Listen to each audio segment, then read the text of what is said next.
Today's episode was brought to you by Apex Photography and Film. At Apex, we specialize in capturing candid shots that last a lifetime. Whether for engagements, weddings, adding a new one to the family, or just because you want to, allow Apex to deliver you the best-in-class experience from start to finish. From planning to execution, Apex has you all covered so you can focus on what's important. Creating beautiful memories that will last a lifetime. And so I was like, man, like, what can I do to help that? And so fast forward, I met with some more homeless youth, and they were like, man, nobody's listening to us. No, everybody's just trying to like label us, all this stuff. Nobody was like, hear our story. I said, okay, well, I have this like broken camera, so I can record your story. And they're like, yeah, we love that. And so at first, we went under the bridge to record this story, but the bridge is way too loud for that broken camera. So we actually went to like their tents, their home, quote unquote, and record the story there. And then I was like, okay, what we gonna call this? They were like, unheard, BeHeard. I said, BeHeard. BeHeard is I love that. Yeah. And so people want their stories to be heard.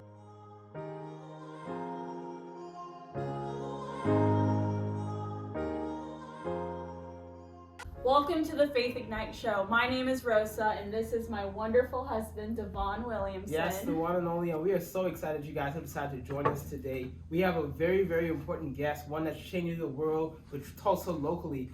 He is entrepreneur by profession, but his profession is very, very unique, actually. He is changing the homeless population here in Tulsa, and if you don't know anything about Tulsa, it has one of the highest homeless populations. And so the work that he is doing is going to change a lot of lives. He's the CEO of the BeHeard Movement, and if you don't know what that is, they're basically an organization that provides mobile trailers, mobile laundries, mobile barbershops, and mobile clothing trailers to be able to cater to the homeless population here in Tulsa. And so what he's doing is changing literally the local scene of Tulsa as we know it. And so our guest is amazing, and we're excited to have this conversation with him. And so with that being said, allow us to introduce Mr. Evan Dougoud.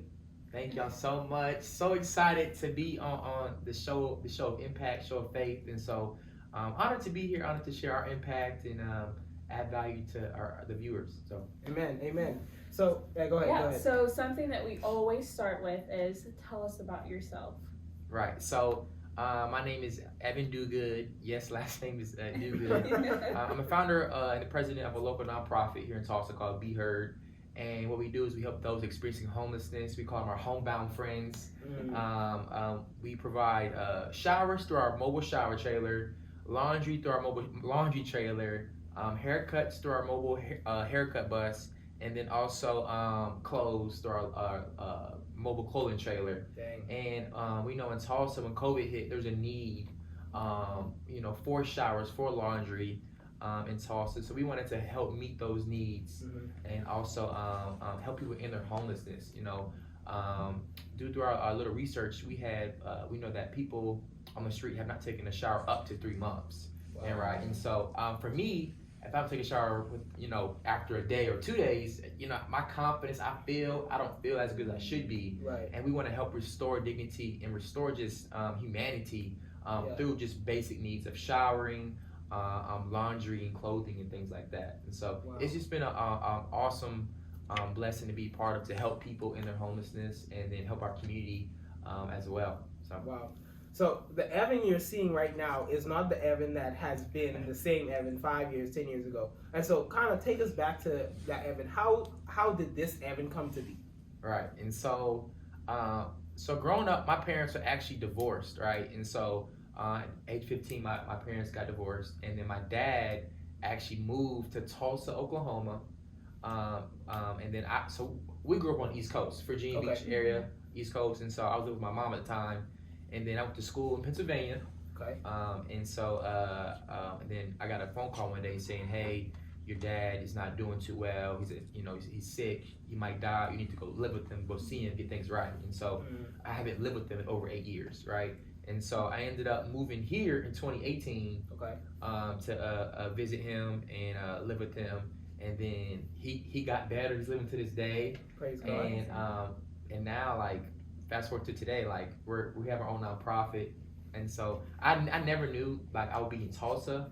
I always knew that this is what something I wanted to do. Yeah. And so even like if flashback a year from now, BeHeard, it started with a broken camera and some peanut butter jelly sandwiches. We had no trailers. It was just me and in my garage. You know, trying to do this, like lighting and stuff like that. Yeah. And so it's only like that was just a year ago. Literally a year ago, we had nothing like this. And so Wow. but God's did this. So it's pretty cool that the story lines up with him, me being dependent on him, because you know I didn't have no money in my account. Yeah. I don't got no 401k, you know, and so it's just like the money, the funding came from him, and it came, you know, through obedience. Wow. So go ahead. No, go ahead. Okay, yeah. Let me ask my question. So a camera and a peanut butter jelly sandwich. So kind of walk us through all of that. Yeah. So when I moved to Tulsa, I got a job at youth services to help homeless youth here in Tulsa. Okay. One of my first weeks, I met a young girl. She was homeless, and she was living in a tent by herself, and she was very young with bug bites and things like that. So I asked her, hey, like, what's going on? How did this happen? And she said, well, my mom has a boyfriend, and the boyfriend chose to like threaten the mom, saying you had to choose your daughter or me. And the mom chose the boyfriend. The boyfriend was abusing her, things like that. So she ended up, you know, getting kicked out the house and was homeless on the river in her tent. And she said she feels safe, and that she felt more safe being homeless with bug bites, no locked door, versus at home with AC, a bed, and family. And so I was like, man, like, what can I do to help that? And so fast forward, I met with some more homeless youth, and they were like, man, nobody's listening to us. No, everybody's just trying to like label us, all this stuff. Nobody was like, hear our story. I said, okay, well, I have this like broken camera, so I can record your story. And they're like, yeah, we love that. And so at first, we went under the bridge to record this story, but the bridge is way too loud for that broken camera. So we actually went to like their tents, their home, quote unquote, and record the story there. And then I was like, okay, what we gonna call this? They were like, unheard, BeHeard. I said, oh, BeHeard is I love that. Yeah. And so people want their stories to be heard, and I think a lot of times, like both of y'all have a story and I have a story, but how we intertwine is beautiful as well. Yeah. And I think if people would understand people's stories, then I think we'll have a different compassion for them, and they will have a deeper understanding of them as well. And so that's kind of how the name got started. I know it says I'm the founder, but they're actually the founder. They're the one that, you know, started, want to tell the story. Right. And it's just been a crazy journey. Wow. Yeah. I wanted to ask you, because when you were saying what Devon was explaining and introducing you, that reminds me of like it had to come, like you had to have a vision for all of this. So I want to know that, what does that process look like? Right. And so that's a good question. I would say yes, a vision, but also we listen first. That's our goal. Even in the Bible, you know, we listen first. And so by us listening first, people were telling us they want showers. People were telling us they want laundry, right? I didn't really have to like, you know, go, to my prayer closet and pray to God what do they need. They were telling me what they need. I just need to listen, right? And so I think that's a huge first step, even just to help people, is listen first. A lot of times we assume they're homeless, they need this. No, we need to listen first. Like, what do they need? Some people need to be reconnected with family versus, you know, a home. And so they say, you know, we just want a shower. I'm tired of, you know, bathing in dirty rivers or storm drains. I said, okay, so what can I do to like get us a shower? And so I did some research and I found out that there was a thing called mobile shower trailers. I said, cool. We're gonna get one of these. I got no clue when, and then we prayed for one, right? Yeah. And then this was beginning of 2020, right? And so BeHeard was only, I believe, like a few months old, right? And so I said, all right, we're gonna believe God for a mobile shower trailer, and we're gonna get it.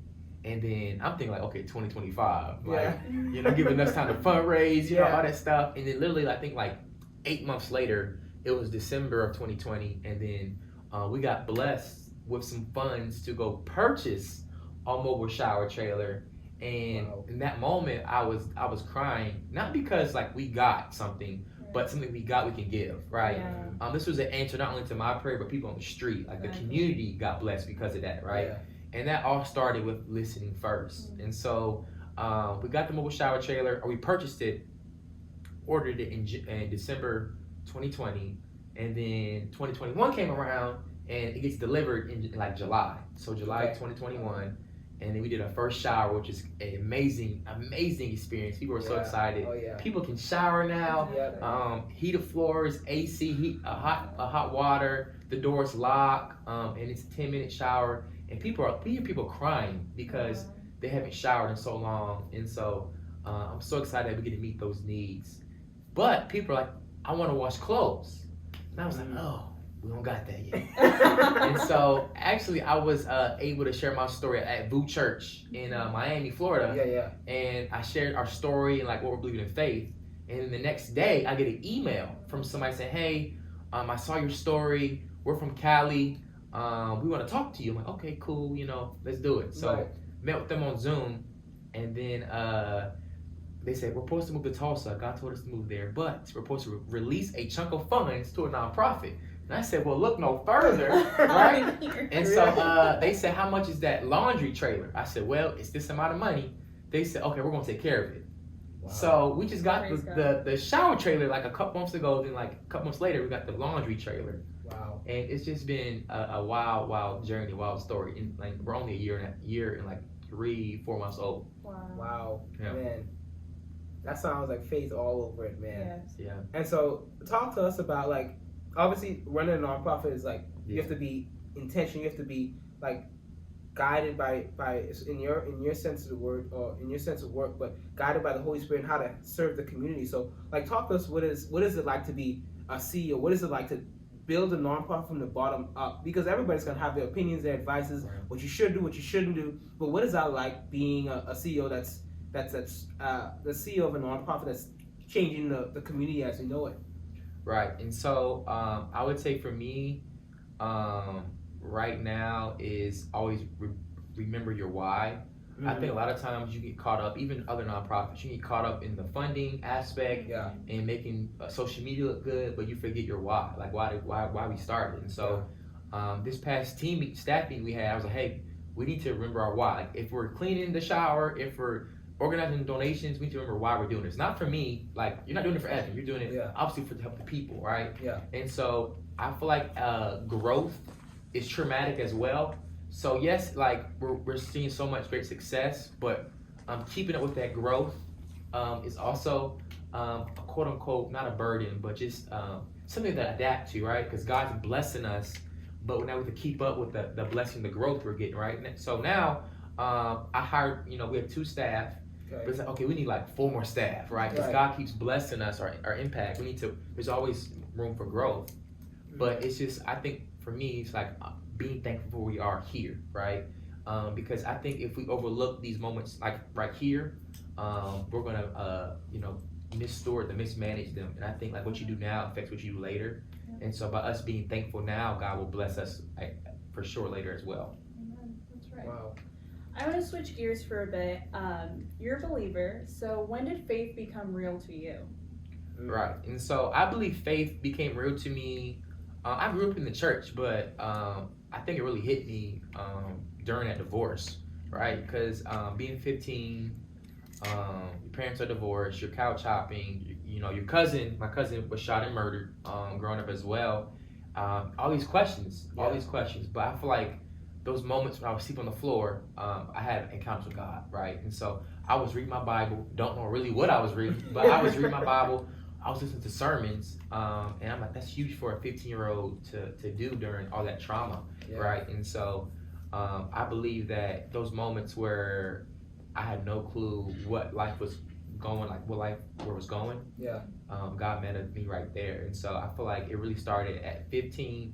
However, even though like right now I'm 26, but it feels like it start now. But I feel like there's always room to grow, but I feel like it really hit me when I was 15.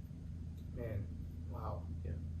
So, kind of share with us like one of the biggest struggles that you've had, like one of the biggest battles, knowing the promise that God has told you versus the reality that you see. Like, kind of talk to us, like what did that look like? Because I mean, it's not always easy, it's not always mountaintops. There's valleys in some of it, but talk to us like what was that like for you? So I'm gonna be very transparent. So for me, it was hard to see people on the street, them sleeping in snow, them sleeping in storm drains, and for me, seeing countless people freeze to death, and nobody's doing anything about it. It's just another news story or another person dead on the street, right? And nobody, not even the community, was doing anything about it. It frustrated me. It frustrated me so bad that my heart actually went like hard into the church. Because it's like, we're supposed to be believers, why are we not out here? And God said, nope, don't do that. Like, don't talk about anybody else. You keep doing what you're doing. And it was hard to see people like, man, they're just praying for a home, praying for a shower, praying just to survive, right? Yeah. And then I couldn't meet that need, right? And so I have to spend time with them, love on them, but I have to go home and they stay right there. And then I don't know if they'll be alive the next day. Wow. And it's happened to me quite a few times where I have people who froze to death. I know a lot of people who froze to death, and then people who just didn't survive the night, and just really frustrating and really hard to witness. You call somebody your friend, the next day they're gone, and nobody really is concerned about it. Yeah. And so, and it's still tough even to now, but I think that God is doing a quicker work for a reason in our community, so people won't have to keep on dying. Yeah. But I do think that I had to see that so we can change that. Yeah. Right? And so I don't think if I ever saw people freeze to death, I wouldn't really be aware of it to change that need. So that's been a huge struggle. Dang. So, I mean, I know this story because I keep up with BeHeard, but tell us that story with, I think it was the lady that was in the hotel room that left you guys a note. Kind of share with us that story so people can see the impact of what you guys are doing. Yeah, so I think it was like last week, week before last week, we were doing emergency cold weather outreach. And so what that is if the weather drops under 32 degrees, our team goes out at night, make sure people are warm, safe, and if they need a hotel room, due to situations, we can get them a hotel room, right? Yeah. And so we met this lady, and when we met her, well, what's crazy is we were about to end outreach, right? But some of my team's like, hey, let's find one more person to check on them. I said, okay. And so we went to this area in Tulsa, and we had the windows down, and I saw a group of people who were like experiencing homelessness on the side of the road, but I kept going. And then the person sitting in my passenger seat said, hey, they just said your name. I was like, oh, they did? I didn't hear it. Yeah. So we ended up hitting a U-turn and then went to go talk to them. And I was like, hey, did y'all say my name? Like, no. I was like, oh, that's weird. And there was a girl, she came up, she had half her face was bleeding. Like, she looked got, she was definitely being abused or she was running away from something. But she was definitely older lady on the street, and she was not safe. Like, her face was covered in blood. She was crying since we met her. It was just very, very heavy. That moment was very heavy. And so we asked her, hey, you need a hotel room. You need to get out of the situation. We can get you there. We had one hotel room left, and after talking to her, she actually took it. So we got her in the truck and took her to the hotel. Okay. And then she was safe that night, right? Yeah. And the next day we go to check on her, and then we brought her some good, spaghetti, some good food, and then we left and came back. Our truck was there, and she wrote a note and left it. It said, hey, like, if it wasn't for you guys, I wouldn't be alive right now.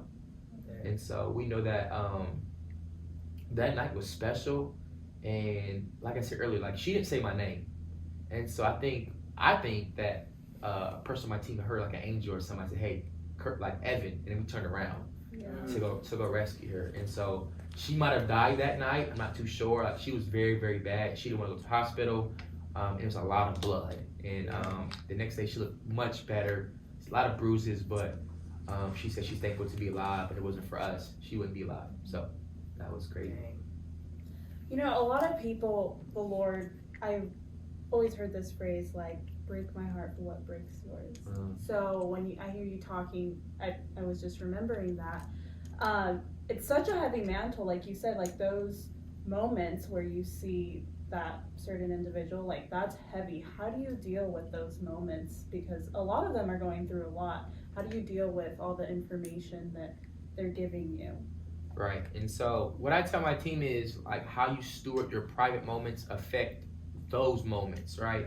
And so, yes, we do a lot of outreach, but we also have days where we don't do outreach for a whole week. We take a step back to rest ourselves, rest our minds, and then like really engage spiritually, right? Yeah. But before we like go out on those outreaches, I really want my team to and myself to really be in the Word. Like I feel like the more you're in the Word, the more you steward over your private moments in the Word, the more better publicly at outreach you'll be able to handle yourself, right? Yeah. It's definitely heavy work, a lot of spirits, things like that. You have to get into the Word. If not, this will look good for a year, then that's it, right? This thing won't be sustainable 10 years from now. So this requires us to really be in the Word, to engage and really spend time with God, really, so we can best serve those not out of an empty cup, but out of a full cup. Yeah. And so people want your best. They don't want half of you.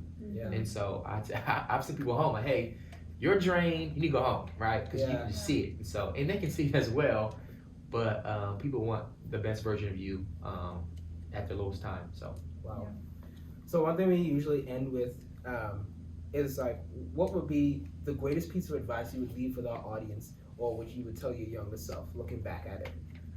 I would tell little Evan this quote: "You're born looking like your parents, but you die looking like your decisions. Your decisions matter, and what you do today affects what you see next year, right? And so, I would say to even just any generation, like what you do today affects what you do, what happens tomorrow, and things like that. So." Just understanding being present in today, being thankful for today, but also stewarding over today can also save somebody's life next year. Wow. Evan Dougoud, ladies and gentlemen, this is absolutely, you can tell by just this conversation that the BeHeard movement is something that's changing our community, but there's so many people that need the support of what BeHeard is doing. And so if you want to partner with Evan, please do so, because it's going to go a long way. When you partner with BeHeard, you're not just giving his organization money, but you're helping those people that haven't even being reached yet. Those people that haven't taken a shower in up to 3 months. Those people that need to wash their laundry, that need a haircut, or just need clothes. That's what you're doing. You're partnering with him to allow that to happen. You're being an extension of what they're doing to a greater degree. And so if you want to partner with them, please, absolutely, you can check out their website, BeHeardMovement.com. BeHeardMovement.com. You can find them on Instagram, all social media. Get in contact with them, because what they're doing is changing the world. And so, man, we want to say thank you so much for taking the time just to share your story with us, man. I'm excited, because I know what you're doing with something that seems so small is changing the world. Yeah. And so we just want to say thank you, man. On behalf of my wife and I, thank you so much for taking the time to interview with us, man. We really appreciate it. Awesome. Thank y'all so much, and I'm glad that we were able to share our impact, and appreciate y'all. Absolutely. Well, if this content is helping you in any way, shape, or form, be sure to support Faith Ignite and what we're doing, because honestly, we just want to take these stories of faith, this is a regular story like what Evan is doing, and take it around the world so people can hear it. And if someone is believing and they realize that Evan can do this, they can believe that they can do it themselves. So be sure to make sure, support in any way, shape, or form, so we can continue to take this message of faith around the world. So until next time, we'll see you guys right here at Faith Ignite.